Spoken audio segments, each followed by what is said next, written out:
مولانا میگه بمیرید بمیرید و زنده است ببرید که این نفس شوند است و شما همچو اسیر.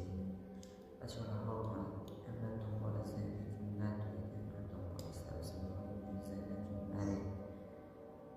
ذهن شما مثل این ماشینه و توجه شما سوخت این ماشین اگه بهش سوخت نرسه صداهای توی مضمون خاموش میشه، چون شما در واقع ذهنتون نیستید، همونطور شما بدنتون نیستید.